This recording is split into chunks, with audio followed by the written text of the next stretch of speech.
All right, in this last video, we're going to talk about basic functions, and we're going to keep it fairly simple. There are 9 of them, so this video might be kind of long, but all I'm going to do is tell you what the function is and show you a picture of it. So we'll do some brief table of values. You can always go back and review these and watch the video again.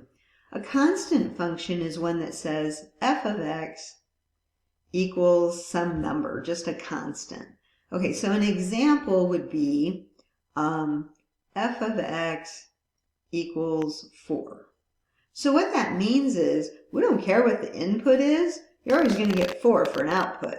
If you were to make a table of values and say you put in -2, 0, and 2, well, the output's always 4 because f of x is always 4. Now what does that look like? -2, 4, 0, 4, and 2, 4. It's a line. It's a horizontal line, and it looks like that. That's what a constant function looks like. Now, it doesn't have to be at 4. It could be at any number. That's what the C is, any number, any real number. Okay, that's the constant function. Identity function. The identity function only comes one way.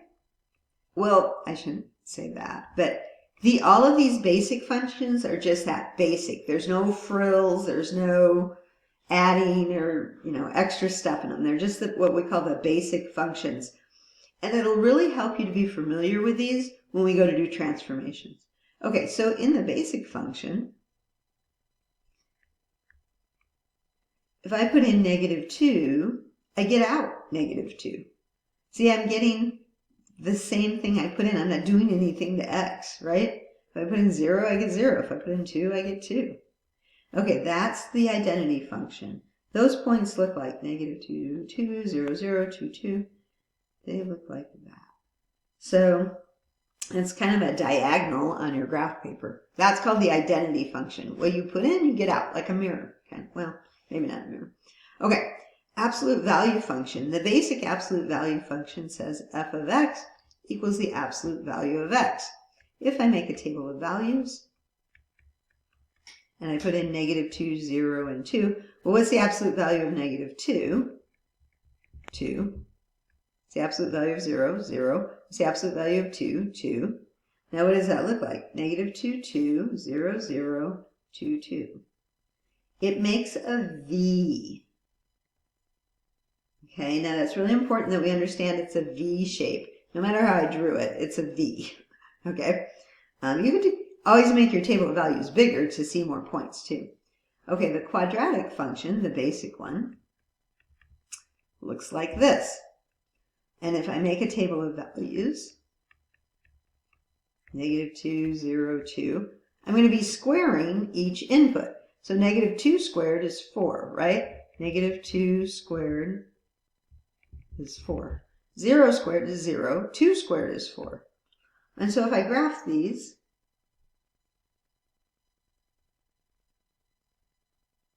you're going to say, well, it looks like a V, but it's not. If put in -1 and you're going to get 1. Put in 1 and you get 1. It's a kind of a U shape. Now, if you really, have extra time on your hands and you want to know, well, why is that one a U and the other one's a V? Try like something like 1/2. Put that in and you'll see it. Okay. The cubic function says x cubed. And we're going to make this table of values a little bit longer. I'm going to include the -1 and 1. If I put in -2 and I cube it, I get -8.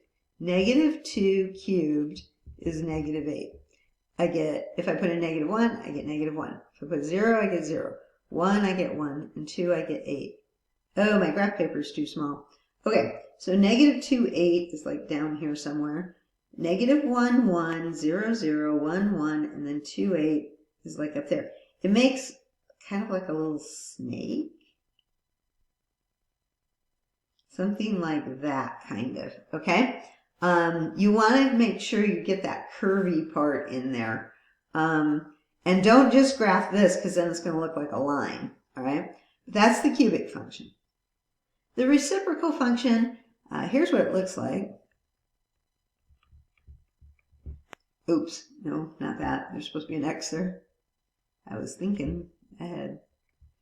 I think this one's the hardest one to graph, to be honest. Okay. So we can put in some values. Let's put in -2, 1, 0, 1, 2. Okay. If I put in -2, I get -1/2.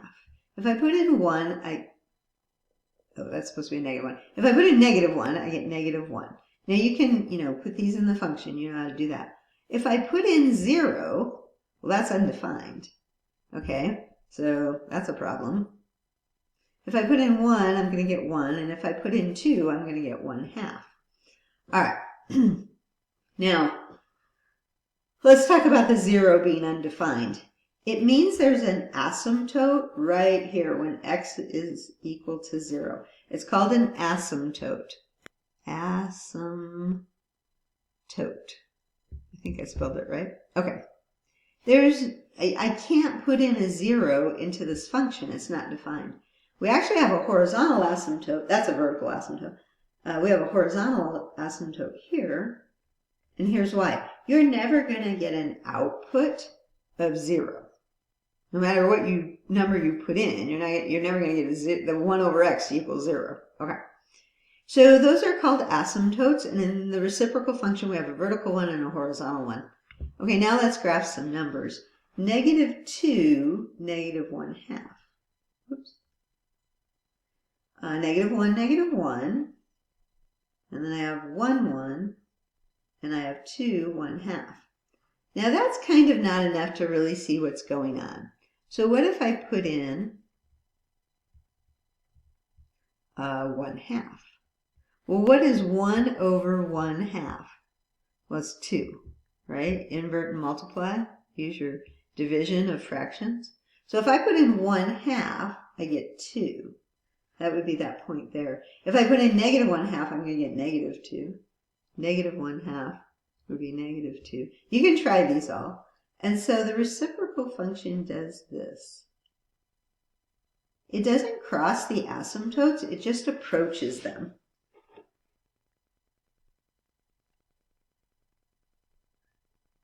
Okay, so that one's kind of weird. It's a little more involved to try to graph it, but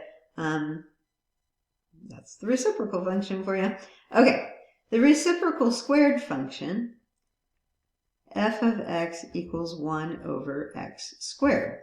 All right, so let's make a little table of values here. I'll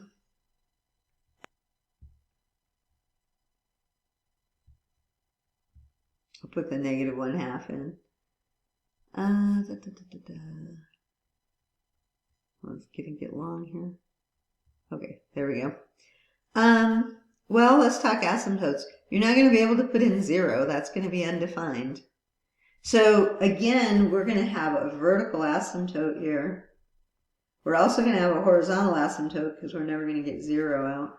Okay, now what happens if we put in -2? You get 1/4. I don't know why that's orange. If you put in -1, you're going to get 1. If you put in -1/2, you're going to get 4. Now let me show you that one. 1 over -1/2 squared. We have to square the fraction. That's 1 over 1/4. It's going to be positive because you're squaring it. And then invert and multiply, and that's how you're going to get the 4. So if you put in 1/2, you're going to get 4. If you put in 1, you're going to get 1. And if you put in 2, you're going to get 1/4. So you can plug those all in on your own time and see if they work, but they do. So what does this look like? -2 1/4 is going to be like right there. -1 1, and then -1/2 4. So it's going up really quickly and going kind of toward the x-axis really quickly too. And then that's this side, and then this side is going to look like 1/2 4, 1 1, and 2 1/4. So it's going like this. We say this function is symmetric about the y-axis. Like you could fold your paper in half on the y-axis and it would match up. It's kind of like a mirror image. Okay. That's the reciprocal squared function. So now we have the square root function. This is one of my favorites.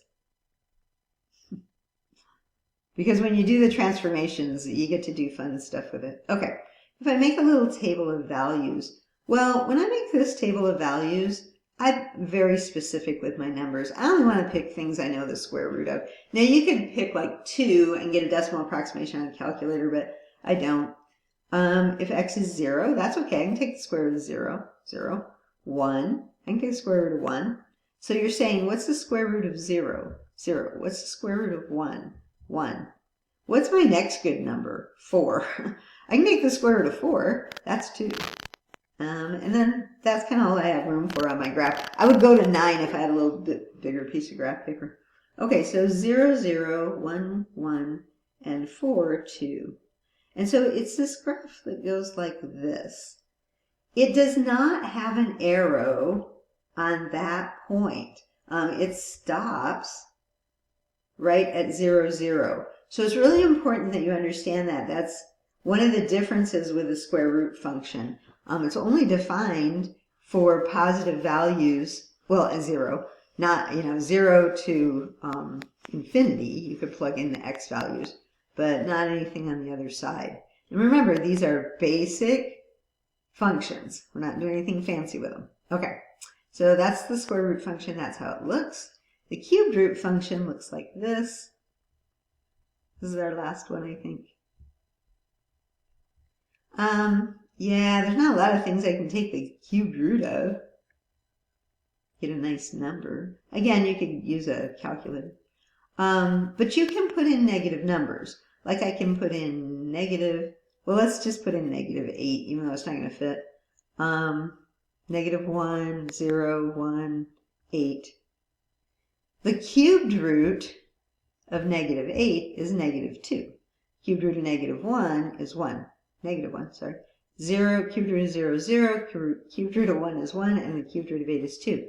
You can't take the square root of a negative number, but you can take the cubed root of a negative number. So negative 8, 2 is going to be like down here, and a little lower maybe. Negative 1, 0, 0, 1, 1, and then like 2, 8. So it makes kind of the sideways snake. I didn't draw it very good, but that's kind of what it looks like. Okay, we'll draw more of these. It should go more like that. Okay, now it's just a big mess, but that's kind of what it looks like. Okay, those are the basic functions. If you become a little familiar with them, it'll make the transformations easier.